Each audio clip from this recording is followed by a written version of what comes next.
खुशी का मंत्र। बहुत समय पहले की बात है। गंगा नदी के किनारे एक पीपल का पेड़ था। पहाड़ों से उतरती गंगा अपने पूरे वेग से बह रही थी। अचानक पेड़ से दो पत्ते नदी में आकर गिर गए। एक पत्ता तिरछा गिरा और एक पत्ता सीधा गिरा। जो पत्ता तिरछा गिरा था वो जिद पर अड़ गया कि और कहने लगा कि आज चाहे जो हो जाए मैं इस नदी को रोक कर ही रहूंगा। चाहे मेरे प्राण ही क्यों न चले जाए, मैं इसे आगे नहीं बढ़ने दूंगा। वह पत्ता जोर जोर से चिल्लाने लगा कि रुक जा गंगा, मैं तुझे आगे नहीं जाने दूंगा। पर नदी तो बहती ही जा रही थी। नदी को तो पता ही नहीं था कि कोई पत्ता उसे रोकने का प्रयास कर रहा है। इधर पत्ते की जान पर बनाई थी। वह लगातार संघर्ष कर रहा था। वो पत्ता नहीं जानता था कि बिना लड़े भी वहीं जाना था जहां थक कर और हार कर पहुंचेगा।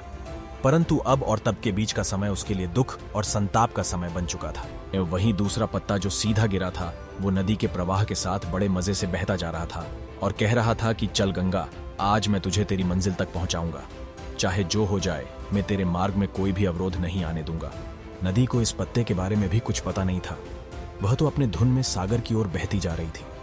लेकिन यह पत्ता खुश और आनंदित था, क्योंकि उसे तो लग रहा था कि मैं ही नदी को अपने साथ बहाए ले जा रहा हूं। तिरछे पत्ते की तरह सीधे पत्ते को भी यह नहीं पता था कि चाहे वो नदी का साथ दे या ना दे, नदी तो वहीं पहुंचेंगी जहां उसे जाना है।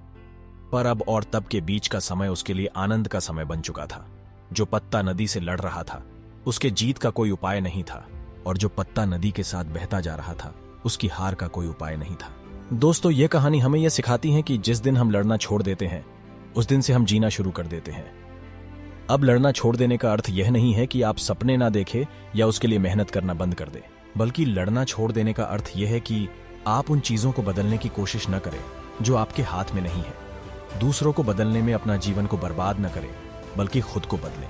दोस्तों, ये कहानी आपको कैसी लगी नीचे कमेंट बॉक्स में कमेंट करके जरूर बताएं। वीडियो अच्छा लगा हो तो लाइक करें और ऐसी ही वीडियो देखने के लिए चैनल को सब्सक्राइब करें।